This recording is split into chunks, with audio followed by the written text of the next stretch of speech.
वालेकुम गाइस। आज की वीडियो में हम डिस्कस करेंगे एक नए टॉपिक को।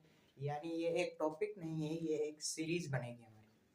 कैसी सीरीज़ बनेगी? इस सीरीज़ में हम लोग पढ़ेंगे कैलकुलस वन। कैलकुलस वन क्या होती है, आज की वीडियो में हम डिस्कस करेंगे कैलकुलस वन। कैलकुलस वन किसके लिए होती है, किन बच्चों को पढ़नी चाहिए और ये कोर्स क्या है, इसके बारे में मैं आपको आज की वीडियो में बताऊंगा। कैलकुलस वन हर वो बच्चा पढ़ता है जो कि यूनिवर्सिटी में इंजीनियरिंग कर रहा हो, बीएस मैथमेटिक्स कर रहा हो, बीएस फिजिक्स कर रहा हो। इवन कुछ ऐसे डिपार्टमेंट्स हैं जिनमें कैलकुलस मेडिकल वाले बच्चे को भी पढ़ाई जाती है, जैसे साइबर सिक्योरिटी हो गया या आईटी हो गया या एआई हो गया। इनमें कैलकुलस वन उनको पढ़ती है फर्स्ट सेमेस्टर में। तो मैंने भी बीएस मैथमेटिक्स जब कर रहा हूँ, मैं भी बीएस मैथमेटिक्स, आपको पता होगा कि मैं बीएस मैथमेटिक्स में कैलकुलस पढ़ रहा था। तो मैंने सोचा कि इस कोर्स को डिज़ाइन कर लेते हैं कैलकुलस वन के नाम से, और इस कोर्स में मैं सारी की सारी चीज़ें डिस्कस करूँगा कैलकुलस वन के हवाले से। ये सिर्फ वीडियो उन बच्चों के लिए है जो कि यूनिवर्सिटी में फर्स्ट सेमेस्टर में पढ़ रहे हैं। तो कैलकुलस वन कहते हैं इसे, या इसे हम अप्लाइड कैलकुलस भी कहते हैं। अप्लाइड कैलकुलस भी इसमें आ जाती है और कैलकुलस वन भी इसमें आ जाती है।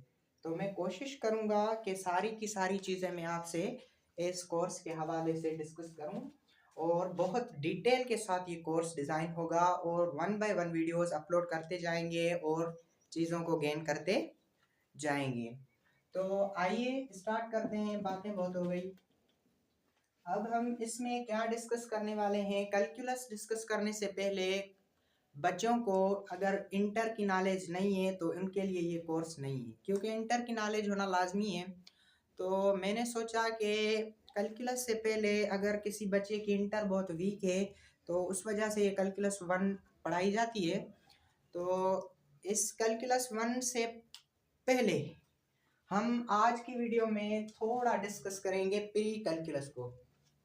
कुछ वीडियोस आएंगी प्री कैलकुलस के ऊपर। प्री कैलकुलस क्या है? प्री कैलकुलस का मतलब है कि before calculus, before learning calculus, calculus की तैयारी करना, यानी preparing for calculus.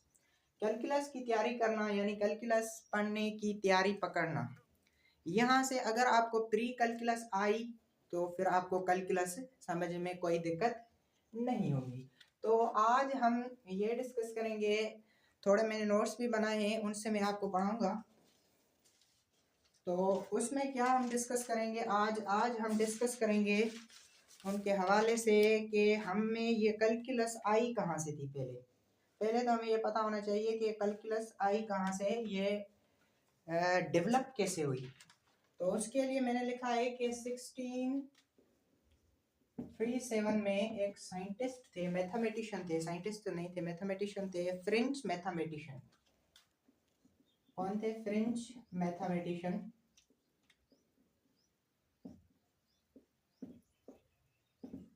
French mathematician थे जिसका नाम था रेनी डिस्कार्ड।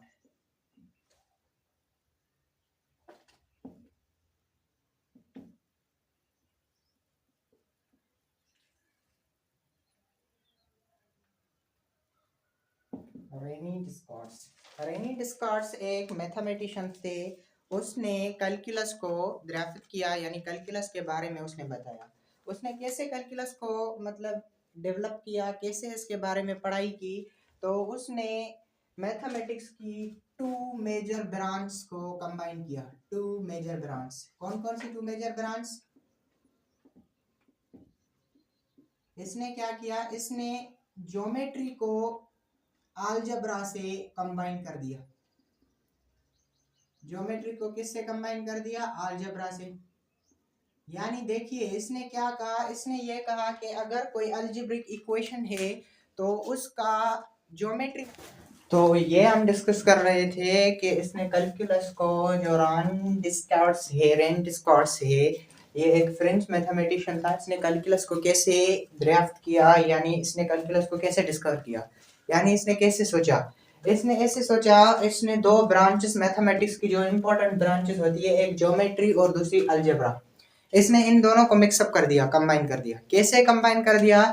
ऐसे कंबाइन कर दिया। ये ऐसे सोचने लगा, इसने कहा अगर कोई अलजेब्रिक इक्वेशन है, फॉर एग्जांपल मैं कहता हूँ y is equal to x square, ये एक अलजेब्रिक इक्वेशन है, तो इस अलजेब्रिक इक्वेशन का ग्राफ कोई ना कोई एग्जिस्ट करता होगा।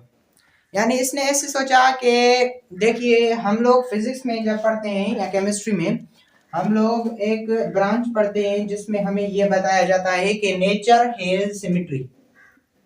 इसने वही कॉन्सेप्ट अप्लाई किया, इसको समझ लेंगे ना, नेचर हैज सिमेट्री, तो इसको भी आप समझ लेंगे, nature has symmetry. Nature has symmetry का मतलब क्या होता है कि नेचर में सिमेट्री है।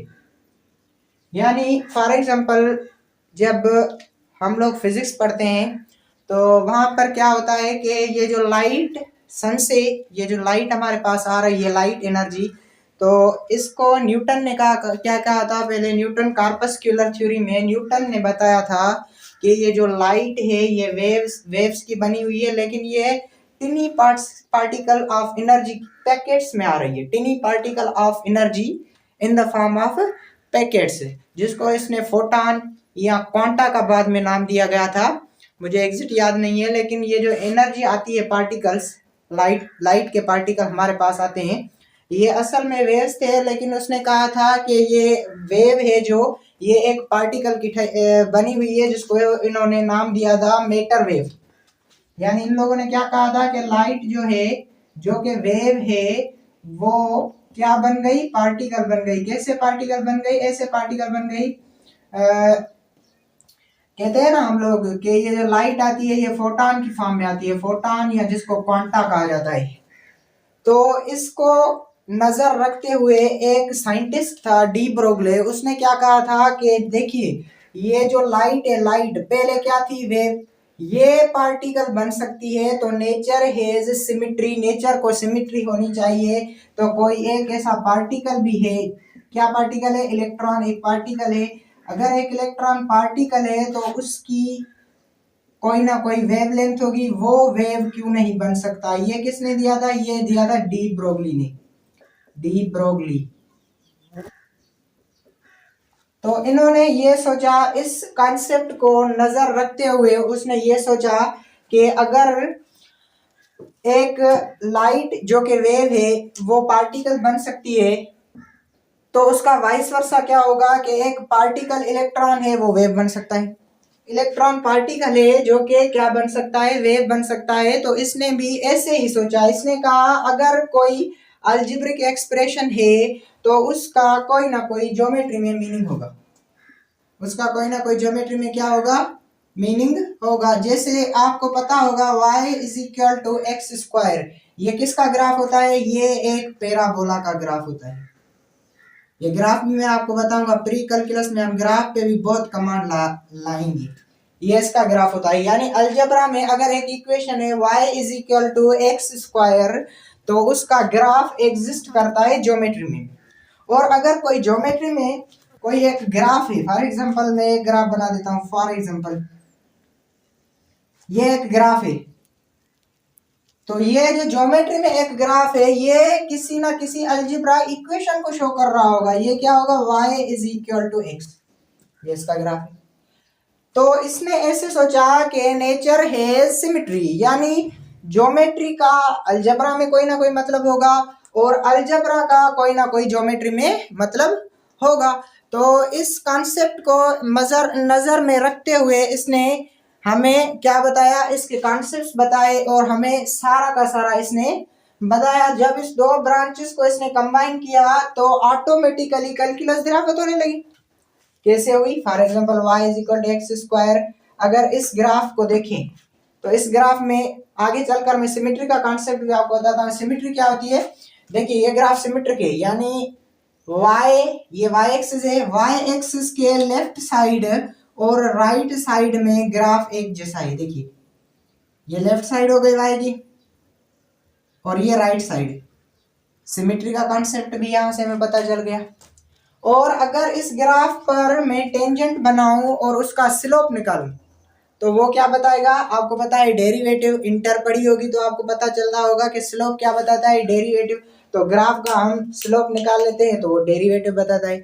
वो अगर हमें इसका पता होगा कि हर अलजेब्रिक इक्वेशन का कोई ना कोई ग्राफ होता है और उस ग्राफ का क्या होता है, उस ग्राफ में सिमेट्री का कॉन्सेप्ट पढ़ेंगे, इंटरसेप्ट का कॉन्सेप्ट पढ़ेंगे और उसके स्लोप का कॉन्सेप्ट पढ़ेंगे।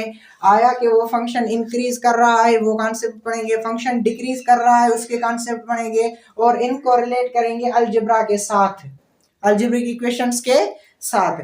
तो इसके स्टार्ट होने से, इसके सोच को स्टार्ट होने से कैलकुलस क्या हुई, कैलकुलस डेवलप्ड होना स्टार्ट हो गई। तो हमने क्या सीखा आज कि ज्योमेट्री और अलजेब्रा को इसने कंबाइन करके देखा।